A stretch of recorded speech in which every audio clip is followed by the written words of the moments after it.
How we doing, everyone? Welcome back to another edition of FSI's NASCAR DFS Pick Show.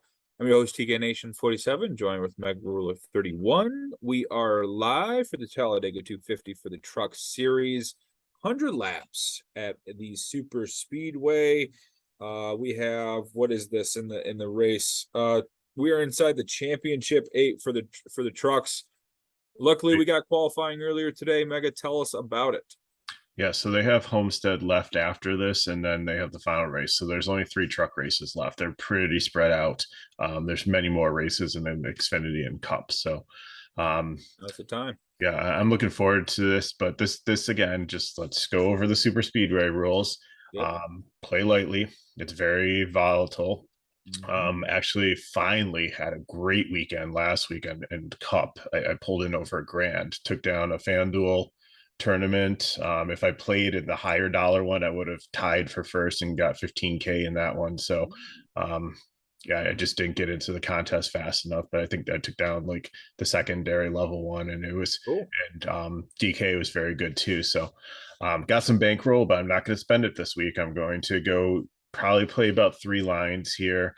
Maybe go in like a dollar tournament or so and like a 20 max, but you really want to play a guy. The general rules like 20 on back, but with the trucks, like some of these trucks, like they break down, they're not going to even be able to stay with the lead draft and stuff. So in real, the cream really rises in this one, and yes, there probably be wrecks and stuff. So you want to focus on guys in the back, but if you think you're going to be the smartest guy in the room by stacking 36 through 31st and take the back 6 trucks, you're probably going to duplicate lineups with probably about 1,000 other people that had the same Right. idea. So you need to differentiate a lot. So we're going to Yeah. go over some cash plays, some GPP plays. I know some people have thrown shade at us before for picking guys as cash plays like too high up and kind of breaking the rule. You don't want to start anybody 20th or higher, but I think we can make a good case for some of them. So looking at the color code on the left-hand side, right now, Ty Majeski is 1, so he's locked into the next round. He's in the championship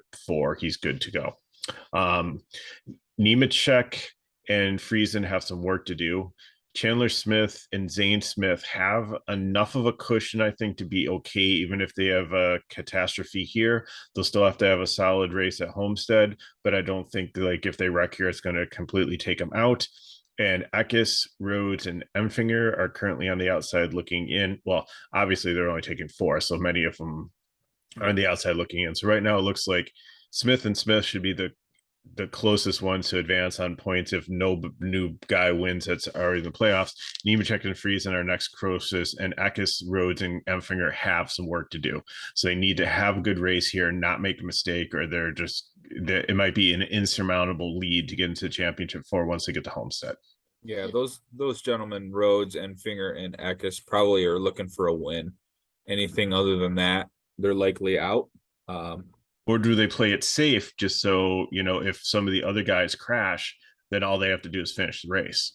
Definitely a viable option. I think that's going to be determined on how they start the race. Like if they get off to a bad start, they don't have the right car, if their handling is poor, if they can't keep up with the draft, then they're basically going to try to keep themselves clean throughout the race and hope that one of these cars wreck and that they can get enough points to get themselves in position at Homestead to make it some kind of to make some kind of move, I guess you would say, towards the playoff, towards the championship 4. But yeah, everyone knows play racing or super speedway racing has its own mantra. So do you want to start in the back then? No, let's start at the top and just so let's look at the top 10 here. So, and let me just quickly go through them and then you can tell me if there's anybody. So, Nemechek on the pole, like he could dominate and win this race. He's not going to lead all 100 laps. Like laps change so fast here, back and forth. So, and they're long laps. So I just think that's too dangerous to play any of these people up here. Majeski's the only one that I could potentially see with a little bit place differential that would be able to maybe do well. Like Zane Smith, his averages look great, but he really hasn't run that many races on play tracks to um to be able to check that out. And the funny thing too is I look back at the last Talladega race and there's only like one person in the top 10 that's actually left racing. Like I think I didn't even put it on the spreadsheet here because I was going to use it, but there's only like 11 trucks I think that were in the whole race that are actually still racing in this race. So Yeah. now the other one that really piques my attention here, and that's why I have his GPP. Well, the two in the top 10. Jordan Anderson has been phenomenal. An average finish of 7th. I know he's like 34th in Daytona, but that might have just been the number 3 truck and not necessarily him driving it. But he has like top 20s, top like he's just been very, very good at plate tracks. So I think if you want a GPP, play him up there. And if, again, salary is not going to be an issue here because you can pretty much, I think my cash lineup has like 4,100 on the table. So you don't try to use all the money here. Ryan Preece, like he's just been solid. Also, he's got a lot of cup experience at these tracks, and he, every race he's won, he's been like top 5, I think, this year. So those are the 2 guys. If I'm taking a shot up in this top 10, I'm going to play his GPP. Nobody else really interests me just because they really kind of scare me with if they crash, how many points I'm going to lose. For me, inside the top 10, after a pretty good breakdown of how these drivers have been driving, maybe Zane Smith, just because of the, winning the Daytona 500. But realistically, it's about points and how many points you can score for me on DraftKings. And if any of these guys don't win the race, or even if they do win the race, I still don't know if they're going to be able to get enough points to make it into the optimal lineup. So usually I fade the top 10 in plate races, and it's paid off in the past. And there's been a few straggler lineups that take it down with the top 10, but I'm not too sure on that. Anderson, I would understand the GBP theory here, but I think it's a no for me. Preece, there's some place differential I guess you're getting into with the top 10 here, so I can understand GBP. Your thoughts on Tanner Gray? Again, I think he's a GPP guy. 4th in Daytona. His average is pretty low. So it's a good truck. I don't know. It might be. I didn't want to really put him as a fade because a 74 is decent, but again, pricing really doesn't matter. I don't know. I was on the fence. It was borderline fade GPP.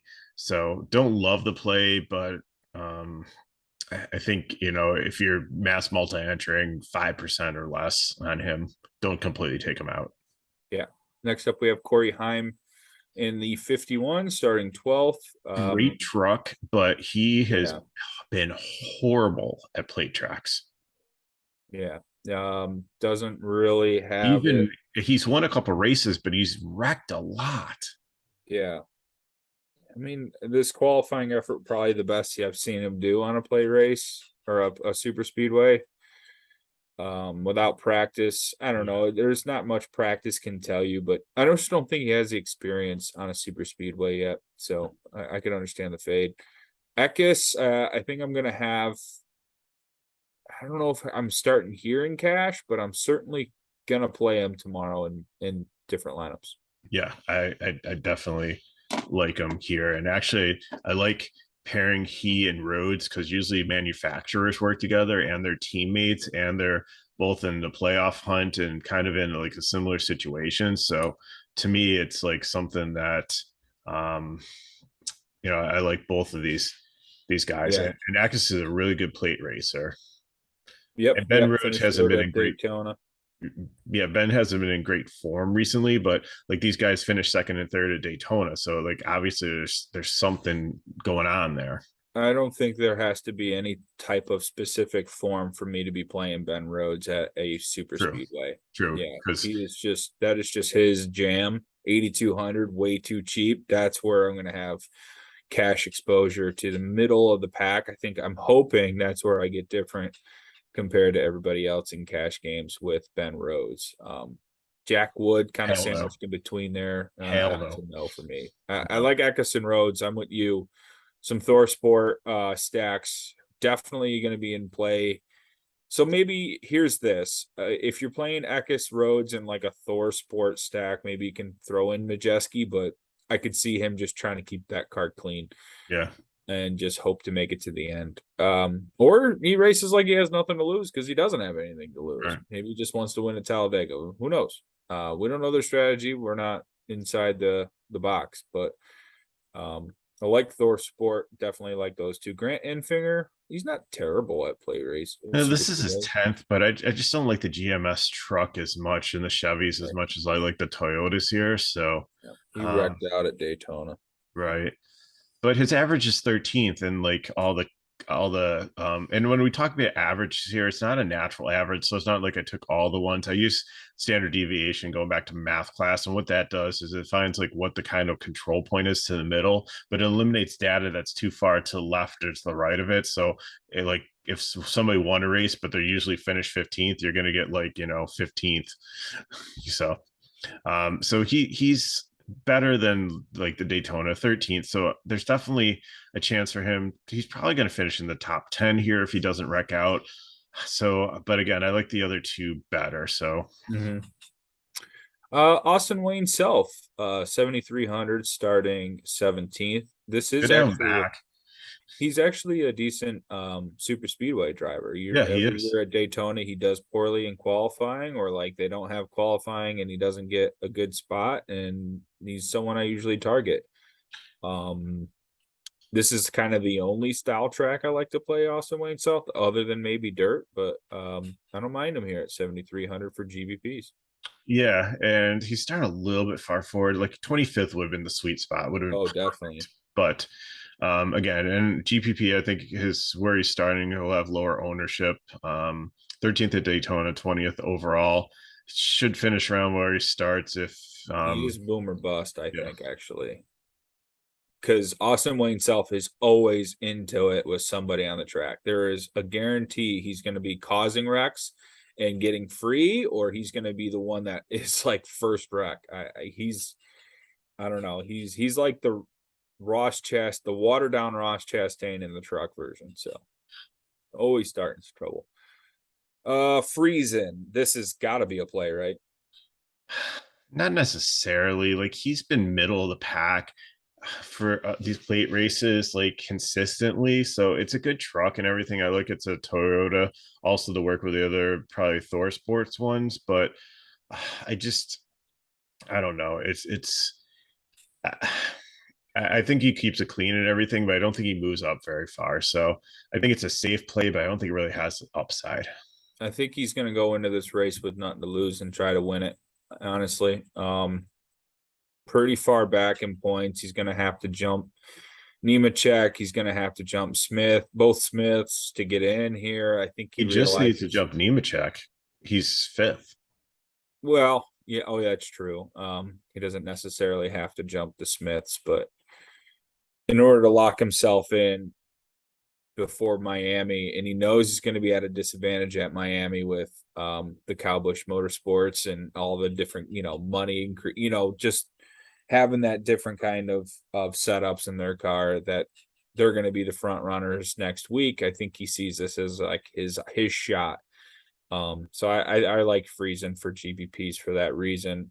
This next guy I always consider a trap at Daytona because he's always at Daytona and he always wrecks out. But you have any love for Slaughter? He didn't even qualify for Daytona or even I thought race he raced at Daytona. Daytona. No, not this. Yeah, he wrecked out in the 47, Okay, then I must have been looking for him in the but 13. now he's in the 13. And who raced the 13 at Daytona? It might not have been in. No, the 13 was not in. Nope. I mean, he's So got the experience and everything, but 22nd is his composite score on um these. So I can see it. I put it as a cash play because like I like the Thor sport and like maybe stacking it, but like I think it's more of like a borderline GPP. I think this guy's toast. Okay. I hate playing him. Tyler Ankrum, Tory, yeah, GBP for because his starting spot. Sure. but he had a 34th place starting spot in his first race. He finished 34th. Anyway, Tyler Ankrum, he had a decent week last week. Any love for 16? Yeah, he's GPP. He's got the upside, starting in the middle of the pack. I mean, this is where we start looking at guys. Yeah. And I don't really have any objections. He could probably, his average says he's going to finish around where he starts. So he's not going to lose you anything, but still, like, finishing 20th isn't bad point wise. So I think, he's definitely in play. I think your hope is that he makes it to the end. Very viable for getting caught up into wrecks. He always seems to be getting caught up into trouble. Parker Kligerman, 75, Henderson Motorsports, 10-4. Yeah, I like this play. 21 starting spot. I think he's live. Yeah, definitely. Fifth at Daytona. He's just a really good driver, a lot of experience. Experience. So definitely, should move up if he can. The truck should be reliable. I have no issues with it. So yeah, and to work with the rest of the Toyotas. I mean, we see it more in the car racing, but I have seen it before where like the different ones link up and work together and have the same pit strategy. And if the Toyotas are the strongest here, then if they could carry him up the field. Brian Dezat, starting 22nd in the 28 car. 4,700 is a really, really cheap price tag, but I'm not really too concerned with salary on this slate. Now, all he does is race plate races. Like That's he's true. Specialist for this, like the road course runners. He's a plate race winner or winner, but like ringer. And yeah, I like him. He's got I think 3 or 4 top 20s, and I think he's raced 4 or 5 times here. So I think his highest was like 7th or 8th. So he was, he's been decent on 20 composites. So, again, if you finish where he starts, 4,700, again, price really doesn't matter as much here. So I worry about the starting spot a little bit because I don't think he's going to be a guy that's going to be finishing on the lead lap. He might fall off the pace, but he's certainly not going to be a car that crashes out, right? Right. No, he's very, very, very good at avoiding issues. Right, exactly. So I really would, if he were in the back of the pack, I certainly would like it a lot more than I would here starting 22nd. That's my only gripe with the play. Next up, we have Brett Holmes in 32 Brett Holmes Racing, 7,500. Didn't really do too well at Daytona. He seems to have been on a roll though. 15th here in the fall. So last year. He's been on quite a run of form. Maybe they found something as a team and it's just working for them, and he's like, of the shitty cars, he's been one of the best, I would say, over the past couple of weeks. So he's been on my radar every week for lineups. I wish he wasn't starting 23rd. Do you think he has any upside at this spot with $7,500 price tag? No, I think he finishes around 25th. Like, then I don't think he pays off 7,500. If you were like 59 or 6K or 61, I think he'd be perfect. You could play him in GBPs. He might start a little bit forward, and you get about 2,000 in salary relief or 1,500 in salary relief. I just worry that the price tag has played him out of being in the optimal. Obviously, if he finishes inside the top 10, he's part of the optimal. But if he does only finish like 18th, and someone down here in the 30s is finishing inside that same top 20, then it doesn't matter if you have Brad Holmes or not. Blaine Perkins in the 9. Any love? Not really. Like, I don't hate it. It's not a fade. He's starting in an area. The price, it all points GPP. Yeah, I like it for GPPs. He's been one of the better. If he's starting 34th, you cash play. But yeah. He is starting 10 spots too far. I think in GBPs it's all right. Clay Greenfield, no. Yeah, Cook Racing Tech, like what is that? No. I mean, he's in play for GPP just because of like his starting position, and everything. The dude's like old. He's like probably Yeah, raced here like, you know, dozen times at least. So yeah, that's an um X out for me. yeah, he's made it as a top like 15 a couple times. So but you know, Oh yeah, 24th isn't a bad composite. Like he's gonna finish where he starts, but like he's one to keep in your GPP pool. If you're mass multi-entering and you're trying to put like 20 on down with some of the guys from up top for a little bit of upside outside the top 10, then I think he's in play. alrighty. Next up we have Chase Purdy starting 26th to Tory Racing, 6,300. I like that price tag. Yeah, he finished in This the is top more, 10 last fall, yeah. and he's been decent this year. The Hattori is a great truck. It's another Mhm. Toyota, which I feel would mix better up there than like the Clay Greenfield one. I don't think he finds the pack, Gotcha. but you know, he hooks up with like Klingerman and Ankram's his teammates. So Yeah, I like Purdy. He'll be in the pool. Haley Deegan 5,700. I don't know. she hasn't been bad at plate tracks though. Ah, dude, trouble finds this chick all the time. She just can't seem to escape it. But she's starting 27th.